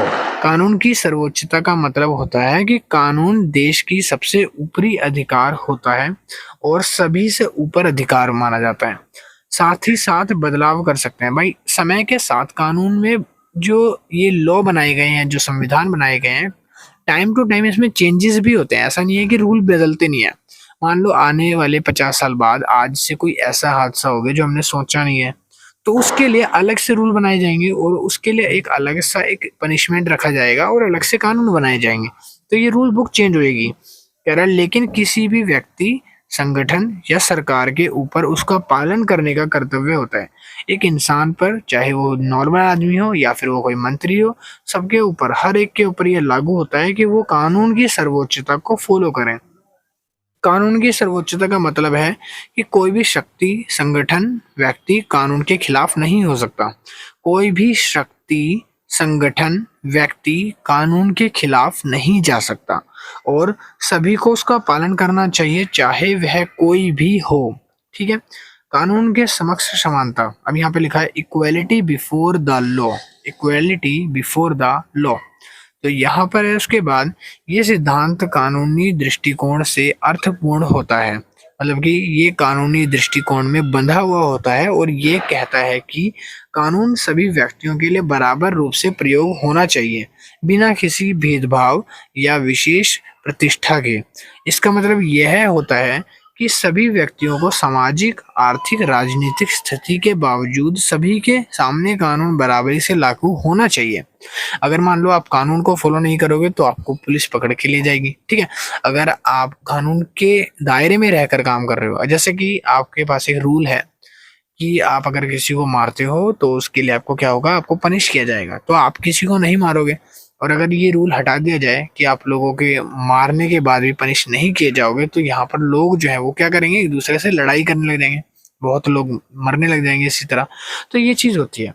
आगे लिखा है कानून के समक्ष समानता का महत्व यह है कि समाज में न्यायपूर्णता, समानता और सुनिश्चित करता है। क्या क्या चीज है भाई? भाई पहली चीज तो न्याय। न्याय मतलब होता है इक्वालिटी, दोनों पक्ष के अंदर जिसकी गलती है उसको सजा मिलनी चाहिए। समानता मतलब कि हमें एक निष्पक्ष, हमें हमें कोई भेदभाव नहीं करना, बिना भेदभाव के हमें एक डिसीजन लेना है, एक समानता रखनी है जिसमें हम लोगों का भला कर सकें और लोगों को विभिन्न विशेषता या प्रतिष्ठा के आधार पर विभिन्न कानूनी निष्क्रमणों का सामना करना पड़ता है। ये सिद्धांत का पालन करने से न्यायपूर्ण तथा निष्पक्ष कानूनी प्रक्रिया सुनिश्चित होती है और समाज में समानता की स्थापना भी होती है। ये क्या करता है? समाज में स्थापना करता है समानता की, मतलब कि लोगों को अंदर डर बैठाएगा। जब लोगों के अंदर डर बैठ जाएगा कि अगर हम कोई गलत काम करते हैं तो हमें जो है कानून पनिश करेगा, हमें लॉ जो है, रूल बुक जो है वो पनिश करेगी कि हमें ऐसी चीजें नहीं करनी चाहिए, तो वो चीजें हम रोक देंगे, उस चीज को हम आगे नहीं करेंगे। ठीक है। आगे लिखा है कानून भावनाओं की प्रबलता, प्राइमेसी ऑफ लीगल सेंटीमेंट्स। कह रहा है ये सिद्धांत कानून तथा कानूनी विधियों की, भाई एक चीज मैं बता दूं, अगर किसी को नोट्स बाय करने हैं तो वो नोट्स बाय कर सकता है। हिंदी में लेने हैं हिंदी में ले लो, इसकी इंग्लिश वाली सीरीज जो है वो टाइम लगेगा आने में, तो इंग्लिश में मगर नोट्स बन चुके हैं, हिंदी इंग्लिश दोनों में नोट्स रेडी हैं पॉलिटिकल साइंस के। आप मुझे व्हाट्सएप पे मैसेज कर सकते हो, बीच में मेरा नंबर ही है, ऊपर भी आप देख सकते हो स्टार्टिंग में और नीचे भी मिल जाएगा, ठीक है, डिस्क्रिप्शन वगैरह में। तो जिनको नोट्स बाय करने हैं वो मुझे पर्सनली मैसेज करो कि भैया हमें नोट्स बाय करने हैं, मिनिमम अमाउंट पे करके नोट्स बाय कर सकते हो। और बाकी जो चैप्टर्स के लिंक होंगे ना, यूनिट सेकंड और थर्ड के जो नेक्स्ट सीरीज आएंगी, उनके डिस्क्रिप्शन में लिंक होंगे सारे के, तो डिस्क्रिप्शन में आपको सब मिल जाएगा। तो कहाँ पे दें भाई? यह सिद्धांत कानून और कानूनी विधियों की प्रतिकृति को दर्शाता है और इसका मतलब यह होता है कि कानून की मान्यता का समाज में पालन होना बहुत महत्वपूर्ण है। कानून के अनुसार व्यवहार करना तथा उसकी पालन समाज के सभी व्यक्तियों या संगठन द्वारा अनिवार्य होता है और यह समाज की नियमितता और न्याय शैली को स्थापना महत्वपूर्ण भूमिका निभाता है। कहने का मतलब है कि जो कानून के अंदर लोग हैं वो सबके लिए बराबर बनाए गए हैं और ये एक रोल निभाता है, रोल मॉडल की तरह है, जो कानून में लोगों को बुरे काम करने से रोकता है। कानूनी भावनाओं की प्रबलता का मतलब होता है कि सभी व्यक्तियों को कानून के सामने होना चाहिए, कानून के सामने समान होना चाहिए और कानून कानूनी निर्णय की मान्यता और पालन करना सबके लिए बिना किसी भेदभाव के होता है। ये सिद्धांत कानून के प्राधिकृत और उसके महत्व को बढ़ावा देता है और समाज के आदर्श और न्याय की स्थापना के लिए महत्वपूर्ण है। आगे लिखा है शक्तियों का विभाजन, सेपरेशन ऑफ पावर्स। यह सेपरेशन ऑफ पावर्स में यहाँ पे लिखा है, यह सिद्धांत एक तरह की संवैधानिक व्यवस्था का अंग है जो कहता है कि शासन की तीन प्रमुख शक्तियां का विभाजन करना चाहिए ताकि ताकि कोई भी एक शक्ति अत्यधिक तथा अधिकारी ना हो सके। बेसिकली शक्तियों का पावर विभाजन क्या कहता है? देखो, अगर आपको सपोज करो आपके पास तीन छोटे बच्चे हैं, तीन छोटे बच्चों में से मैं आपको एक बच्चा ये रहा, एक बच्चा ये रहा, एक बच्चा ये रहा, आपने बच्चे नंबर ए को, पहले बच्चे को सारी पावर दे दी, सारी शक्तियां दे दी। अब वो शक्तियों का मिस यूज करेगा, वो उन शक्तियों से बाकी दोनों को परेशान कर सकता है। तो इसलिए हम क्या करेंगे, हम उसको एक जने को शक्ति ना देकर हम शक्तियों को बांट देंगे। अगर तीनों के पास में बराबर की शक्तियां दे दूं, इसके और इसके पास भी शक्तियां हो, तो तीनों के पास शक्तियां बढ़ जाएंगी, तो तीनों में से कोई लड़ेगा नहीं। तीनों में अगर लड़ाई होगी तो ऐसा नहीं रहेगा कि बिना शक्ति के भी कोई है। तीनों को बराबर शक्ति का अधिकार देना चाहिए और शक्तियों को विभाजन करना चाहिए। जैसे कि हमारा प्राइम मिनिस्टर है, प्राइम मिनिस्टर के ऊपर प्रेसिडेंट है, तो सबको जो पावर्स मिली है वो लिमिटेड है, हर एक की पावर लिमिटेड है। अगर एक को सारी पावर दे दी जाए तो वो तो दुनिया को नाश कर देगा। तो इसीलिए कहा गया है कि शक्तियों का अधिकारी नहीं हो सके, इन तीनों शक्तियों का विभाजन होना चाहिए। कानून बनाने की शक्ति, पहली चीज क्या है? कानून बनाने की शक्ति। देखो तीन शक्तियां हैं, कानून बनाने की शक्ति, कानून के प्रतिवर्तन निष्पादन की शक्ति, कानून के न्यायिक निर्णय लेने की शक्ति। तीनों की शक्ति अलग अलग के पास होनी चाहिए। अगर मान लो कोई गलत काम करे तो दूसरी उसकी शक्ति वो पहली वाली को हटा सके वहां से, ठीक है। तो पहले तो आता है कानून बनाने की शक्ति। ये शक्ति संसद या लोकसभा की तरह किसी देश के संसदीय संस्था को सूचना करती है। जिसका मुख्य कार्य एक नए कानून बनाना होता है। ये शक्ति कानून की रचना करने में सहायता करती है। दूसरा आता है निष्पादन की शक्ति, मीन्स एग्जीक्यूटिव पावर। ये शक्ति सरकार या निष्कार्यता के संगठन की सूचना करती है, जिसका कार्य क्षेत्र होता है कि कानून को परिवर्तन करना, या फिर लिखा है यहाँ पे परिवर्तन, भाई परिवर्तन ही है, कानून को परिवर्तन करना और उसकी निष्पादन करना। ये शक्ति, निष्पादन मतलब होता है खत्म करना, उसको हटाना, मिटा देना।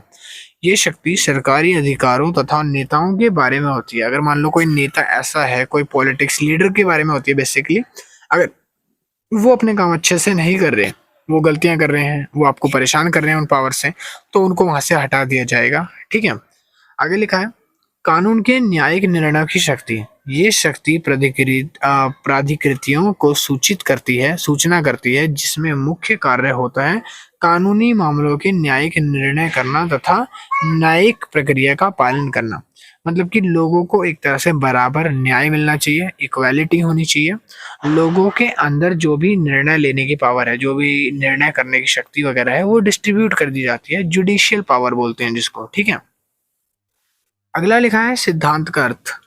तो हमने बेसिकली बहुत सारा ऊपर रीड कर लिया है, अब हम आ चुके हैं सिद्धांत का अर्थ हमारा, जिसमें लिखा है जहोदा और अन्य लोगों ने कहा है। जहोदा और अन्य लोगों ने कहा है। जहोदा कौन है भाई? देखो, जहोदा जो है वो प्रोफेसर थे, पहले के टाइम पे प्रोफेसर थे जिन्होंने सिद्धांत लिखे थे ना, उस टाइम पे सिद्धांत बनाए गए थे, वो थे जहोदा। उन्होंने लिखा था आधुनिक विज्ञान के तहत सिद्धांत का रूप इस एक शब्द के अन्य लोकप्रिय रूपों के अलग अलग करना बिल्कुल आवश्यक है। ये धारणा देता है कि जो भी सिद्धांतिक है वह अव्यवस्थित तथा दस्तावेज, यहाँ पे लिखा है दिवास्पन, उपरोक्त दृष्टिकोण को स्पष्ट करने के लिए कोहान ने लिखा है कि सिद्धांत शब्द एक खाली चेक की तरह है। इस शब्द का मूल्य इसका उपयोग करने वाले व्यक्ति पर निर्भर करता है। देखो, कहने का मतलब है सिद्धांत का जो अर्थ यहाँ पे लिखा गया है कि सिद्धांत जो है वो एक खाली चेक की तरह है, जहां पर जैसे होता है ना कि अगर मान लो कोई खाली चेक है, वो किसी को पकड़ा दिया गया, अब इस चेक में मान लो 5 लाख 10 लाख जो भी अमाउंट भरेगा वो अमाउंट उसका हो जाएगा। तो वो खाली चेक की तरह है, उसमें शक्तियां तो है, चेक में पावर तो है, बट उसमें अमाउंट नहीं है बस। तो इसी तरह से बस उसको रूल करने वाला चाहिए। सिद्धांत में पूरी पावर्स है भाई, वो हर चीज कर सकता है सिद्धांत, अगर उसके हिसाब से चलने लगा तो। अगर उसको एक रूलर और मिल जाए, अगर वो रूलर उसका दुरुपयोग करना चाहता है, तो उसके ऊपर निर्भर करता है कि वो दुरुपयोग करेगा तो पूरी दुनिया को तहस नहस कर सकता है। ठीक है, इतनी पावर उसके पास आ जाएगी। ठीक है, तो ये जो है सिद्धांत का अर्थ है।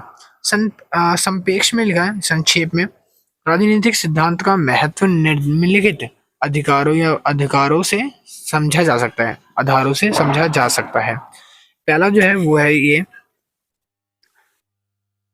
ये राज्य और सरकार की प्रवृत्ति तथा उद्देश्यों का क्रमबद्ध ज्ञान उपलब्ध करवाते हैं। यहाँ पे लिखा है ये राज्य और सरकार, राज्य क्या है?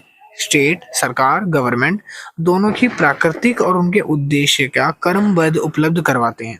ये सामाजिक और राजनीतिक वास्तविकता तथा किसी भी समाज के आदर्शों एवं उद्देश्यों में संबंध स्थापित करने में सहायता करते हैं। राजनीति हो या सामाजिक हो, दोनों के उद्देश्यों को मिलकर काम करने में सहायता करते हैं। सिद्धांतों का कार्य केवल स्थिति की व्यापक करना नहीं होता, ये सामाजिक सुधार, क्रांतिकारी तरीकों से परिवर्तन संबंधी सिद्धांत की प्रस्तुति भी करते हैं। ये व्यक्ति को सामाजिक स्तर पर, जैसे कि उनके कर्तव्य, स्वतंत्रता, समक्षता, संपत्ति, न्याय आदि के बारे में सचेत करवाते हैं। अगर कोई भी पर्सन है, कोई भी व्यक्ति है, तो उसके क्या अधिकार होंगे? जैसे मौलिक अधिकार 6, उसके कर्तव्य क्या होंगे? उसकी स्वतंत्रता, समानता, संपत्ति और न्याय, ये सब चीजों से रिलेटेड डिसीजन लेने में हेल्प करते हैं। ये सामाजिक और आर्थिक व्यवस्था को समझाने तथा संबंधित समस्याओं में, जैसे गरीबी, हिंसा मतलब होता है लड़ाई, कलेश, क्रोध, गुस्सा, ठीक है, भ्रष्टाचार मतलब कि जहाँ करप्शन होता है, जातिवाद जैसे साथ जूझने के सैद्धांतिक विकल्प प्रदान करता है। मतलब कि इनसे आप किस तरह से निपट सकते हो, वो शक्ति आपको देता है। अब हम पढ़ने वाले हैं इसका ख पॉइंट। मैंने बताया था ना इसके 3 पॉइंट। तो इसका जो ख है, चैप्टर नंबर जो हमारा ख है, मतलब कि इसका दूसरा चैप्टर इसी फर्स्ट यूनिट का, संप्रभुता, समाजवाद और लोकतंत्र। संप्रभुता मतलब होता है राज्य की सर्वोच्च इच्छा शक्ति का दूसरा नाम। राज्य की सर्वोच्च, सर्वोच्च मतलब होता है जो सर्वोच्चतम हो, सबसे ज्यादा बड़ी हो, ऊंची हो, सर्वोच्चतम, उस शक्ति का दूसरा नाम होता है संप्रभुता। राज्य की सभी व्यक्तियों को सभी संस्थाएं संप्रभुता के अधीन होती हैं। संप्रभुता बाहरी तथा आंतरिक दोनों ओर से दृष्टि से सर्वोपरि होती है। दोनों ओर से मतलब कहने का मतलब है कि ये आंतरिक और बाहरी दोनों तरह से दृष्टिकोण से बद्ध होती है और दोनों ही रूप से हमारे के डिसीजन लेने में हमारे कानून को, हमारी व्यवस्था को फॉलो करती है। ठीक है, आगे लिखा है संप्रभुता के तात्पर्य राज्य की उस शक्ति से है जिसके कारण राज्य अपनी सीमाओं के अंतर्गत कुछ भी करने के लिए स्वतंत्र है। अगर मान लो जैसे किसी इंसान को बहुत सारे राइट्स दिए गए हैं और वो कुछ भी कर पा रहा है तो वो संप्रभुता की वजह से कर पा रहा है। उसको वो शक्ति, वो राइट्स जो दिए गए हैं वो संप्रभुता ही है। कह रहा है राज्य के अंदर कोई भी व्यक्ति अथवा समुदाय राज्य से ऊपर नहीं है। कह रहा है कोई भी व्यक्ति या समुदाय वो राज्य से ऊपर नहीं है, राज्य से बढ़कर नहीं है। बाहरी दृष्टि से संप्रभुता का अर्थ है राज्य किसी बाहरी सत्ता के प्रत्यक्ष तथा अप्रत्यक्ष निर्णय से स्वतंत्र होता है। कोई भी बाहरी शक्ति जिसका कोई भी निर्णय से अप्रत्यक्ष या प्रत्यक्ष रूप से अगर वो समझौता करता है तो वो संप्रभुता कहलाता है। उसके बाद लिखा है समाजवाद। समाजवाद एक सामाजिक और आर्थिक सिद्धांत है, सिद्धांत जो जनता की बजाय जनता की मांग करता हस्तपैठी और प्राकृतिक संसाधनों का निजी स्वामित्व एवं नियंत्रण। कह रहा है समाजवाद में एक ऐसी जनता जो हमारी मांग करती है तथा प्राकृतिक संसाधनों से लेकर वो स्वामित्व, स्वामित्व होता है कि मालिकाना हक होना चाहिए उसका, और उस चीज पे निर्णय कर लेती है, नियंत्रण कर लेती है, पूरी चीजों को हथियाने का काम करती है। दूसरे शब्दों में कहा जाए तो व्यक्ति अलग थलग नहीं रह सकते या काम नहीं करते बल्कि एक दूसरे के सहयोग से रहते हैं। आपने देखा होगा कि जैसे गली भी बसती है या कोई मोहल्ला बसता है या कोई एरिया अगर बसाया जाता है तो वहां पर लोग आपस में एक दूसरे से मिलजुल कर रहते हैं, मिलजुल कर काम करवाते हैं। तो ये जो है ये क्या है, समाजवाद है। समाजवाद में लोग आपस में एक दूसरे से मिलजुल कर समाज बनाते हैं। ठीक है, इसके अलावा जो कुछ भी लोग उत्पादित करते हैं वो अन्य सामाजिक उत्पाद है। अगर वो कुछ भी फसल उगाते हैं या कोई भी चीज ऐसी है जो वो हार्वेस्ट कर रहे हैं तो वो क्या कर रहे हैं, वो समाजवाद के उपवाद कहलाते हैं, उत्पाद कहलाते हैं।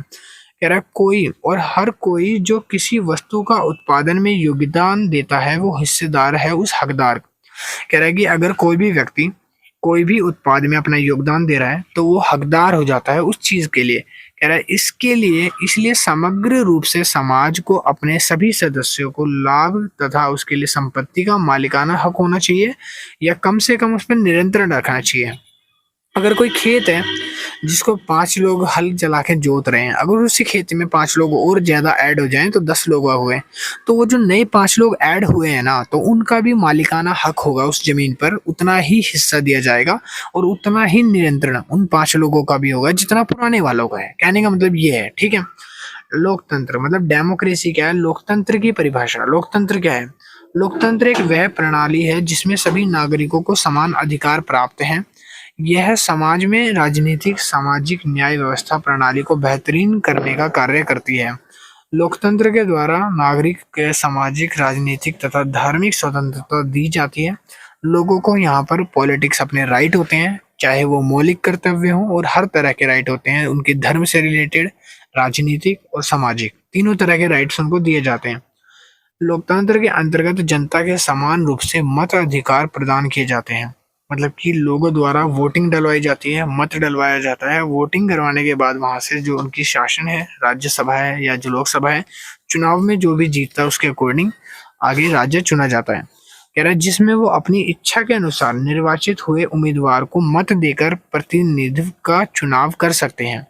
यहाँ पर लोग क्या करते हैं, लोग वोटिंग राइट से, उनके पास जो दिए गए वोटिंग राइट है वो वोट दे सकते हैं, वोट देकर एक अच्छे राजा को, एक चुनावी बंदे को जिता सकते हैं।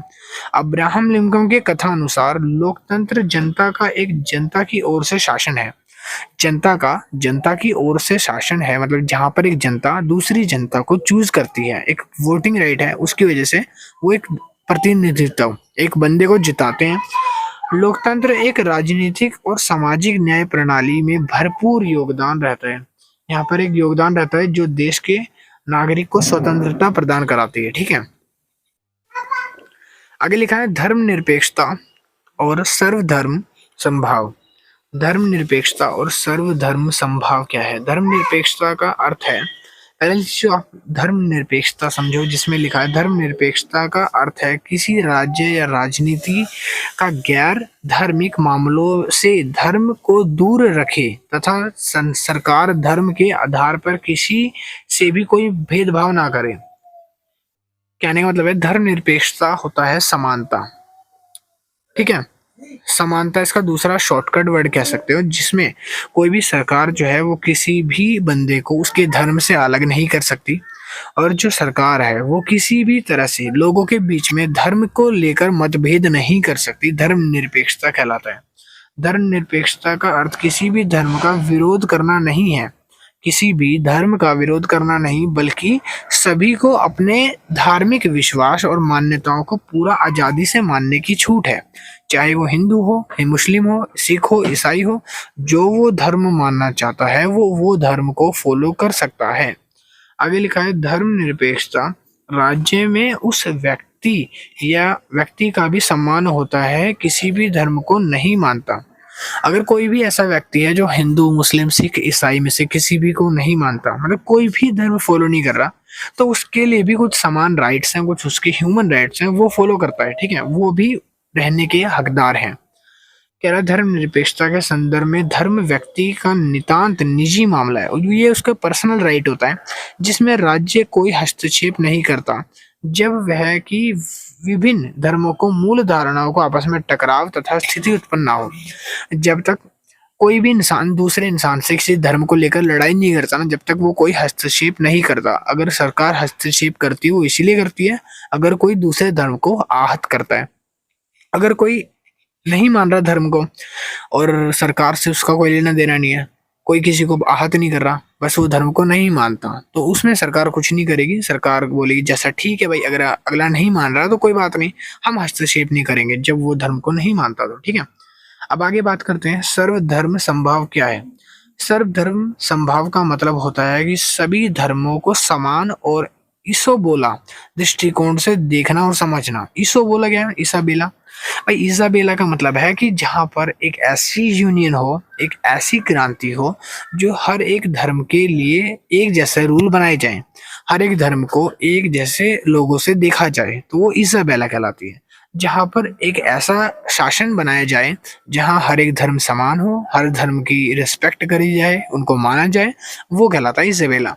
इस धर्मनिरपेक्षता का मानव अधिकार और सामाजिक समानता का मूल सिद्धांत होता है एक साथ जोड़ना, जिसका उद्देश्य धार्मिक विवादों से दूर रखना और समाज के सद्भावना और एकता को प्रोत्साहित करना होता है।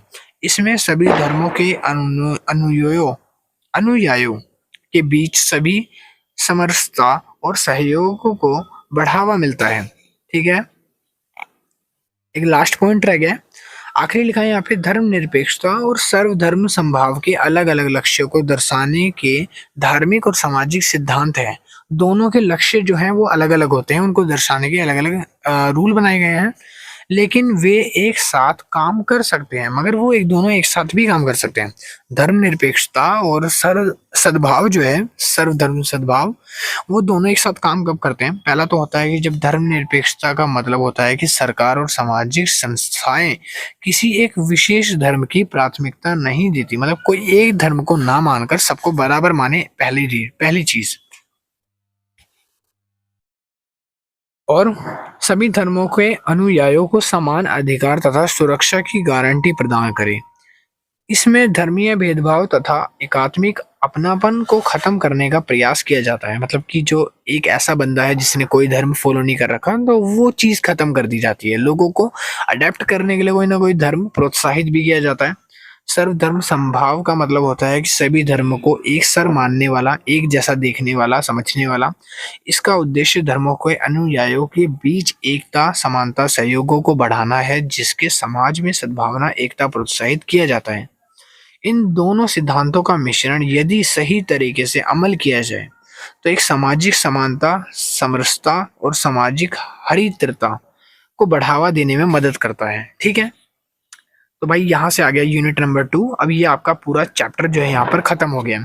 आई विश वीडियो अच्छी लगी होगी। तो पॉलिटिकल साइंस का वैल्यू एडिशन कोर्स का constitutional fundamental duties and values का चैप्टर नंबर 1 यूनिट 1 खत्म हो गया है। हिंदी में अगर मैं आपको बताऊं, संवैधानिक मूल्य कर्तव्य जो हमने पढ़ा चैप्टर, पहला चैप्टर जो है, पहला पार्ट, इसके टोटल 3 चैप्टर हैं, 3 यूनिट कह सकते हो, 3 चैप्टर कह सकते हो। पहला चैप्टर या पहली यूनिट ही बोल सकते हो, खत्म हो गई है पूरी। बुक में जो जो पॉइंट थे, एक एक पॉइंट मैंने आपको कोशिश करी है समझाने की सही तरीके से, ठीक है। अब इससे ज्यादा आपको नहीं पढ़ना, एग्जाम में इसी में से आएगा जो आएगा। इसके बाद के जितने भी यूनिट आएंगे, सेकंड और थर्ड यूनिट के लिंक भी डिस्क्रिप्शन में डाल दूंगा जल्दी, जैसे हम बना देंगे आपको डाल के दे देंगे। और वीडियो अच्छी लगी तो लाइक करो, शेयर करो, सब्सक्राइब करो फ्रेंड्स तक। बीकॉम के एनईपी सिलेबस के अकॉर्डिंग ही बनाई जा रही है। एसवाईएल ड्यू रेगुलर के जो भी स्टूडेंट्स है वो देख सकते हैं, फॉलो कर सकते हैं इसको, ठीक है।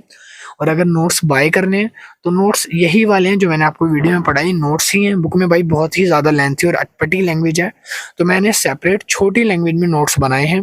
तो जिनको ये नोट्स बाय करने हैं, वीडियो से कर रहा है तो अच्छी बात है। अगर वीडियो में नहीं समझ आ रहा किसी को तो नोट्स भी ले सकता है, मिनिमम अमाउंट पे करके नोट्स से भी पढ़ सकते हो, ठीक है। तो नोट्स बाय करने के लिए मुझे मैसेज कर देना नीचे दिए गए नंबर पे, या फिर डिस्क्रिप्शन में भी नंबर दिया हुआ है, ठीक है, वहां भी आप देख सकते हो, मैसेज कर देना। मैं मिलता हूँ नेक्स्ट वीडियो में। Thank you, keep watching. Next lecture जल्दी आएगा। Bye bye.